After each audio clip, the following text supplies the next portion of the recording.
ialah untuk tasliyah, untuk menghiburkan dan menenangkan hati Rasulullah SAW yang setelah beberapa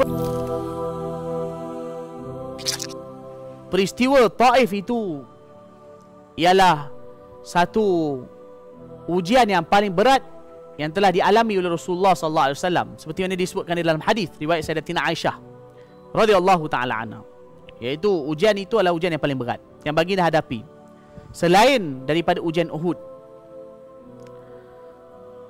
Bila baginda SAW pulang ke kota Mekah, baginda SAW pulang dalam keadaan gusar. Bagaimanakah orang-orang Mekah mereka akan dapat menerima dakwah Rasulullah SAW? Maka tidak lama, beberapa bulan selepas daripada peristiwa Taif, iaitu pada tahun ke-11 kenabian, Allah Subhanahu Wa Taala telah menyusun peristiwa Isra' Mi'raj bagi junjungan besar kita Rasulullah sallallahu alaihi wasallam. Para santri yang dirahmati Allah Subhanahu Wa Taala, peristiwa Taif berlaku tahun ke-10 kenabian. Dan tahun depan tu masuk tahun ke-11 kenabian, iaitu bulan Rajab, Muharram, Safar, Rabiul Awal, Rabiul Akhir, Jumadal Ula, Jumadal Thaniyah, kemudian Rajab. Apabila masuknya bulan Rajab, maknanya selepas beberapa bulan berlalu daripada tahun ke-11 kenabian, pada 27 Rajab, menurut setengah pendapat ulama sirah, berlakunya peristiwa Al-Isra' wal Mi'raj yang agung bagi junjungan besar kita Rasulullah sallallahu alaihi wasallam. Dan peristiwa Al-Isra' wal Mi'raj ini ialah peristiwa yang masyhur, yang biasa dibicarakan saban tahun oleh para ulama, para asatidah, yang mana peristiwa tersebut saya yakin kita semua dah biasa dengar peristiwa itu.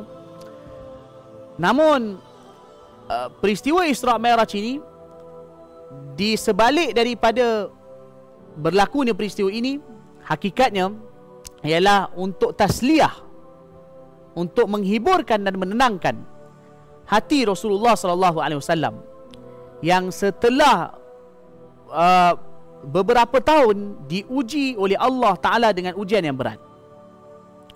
Maka berlakunya peristiwa Isra' Mi'raj. Kalau kita lihat dalam dakwah Nabi SAW, iaitu orang-orang Islam diseksa, baginda lihat bagaimana mereka diseksa. Baginda SAW sini diganggu, sehingga tahun ke-7 kenabian orang Islam diboikot selama 3 tahun. Dan tahun ke-10 kenabian, 2 orang yang Nabi SAW kasih meninggal dunia.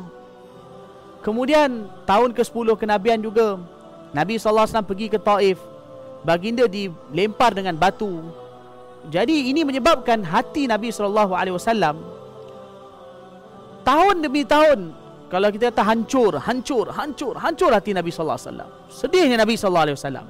Maka setelah baginda diuji dengan ujian yang berat tersebut, Allah Ta'ala hendak menghiburkan dan menenangkan hati Nabi SAW. Maka Allah Ta'ala menyusun peristiwa Isra' Mi'raj buat junjungan besar kita Nabi Muhammad SAW. Yang peristiwa Al-Isra' wal Mi'raj itu disebutkan di dalam Al-Quran dan juga disebutkan di dalam hadis Rasulullah SAW, yaitu di dalam Al-Quran, yaitu di dalam surah Al-Isra', Subhanalladzi asra bi'abdihi lailan minal masjidil harami ilal masjidil aqsa alladzi barakna hawlahu linuriyahu min ayatina innahu huwas sami'ul basir.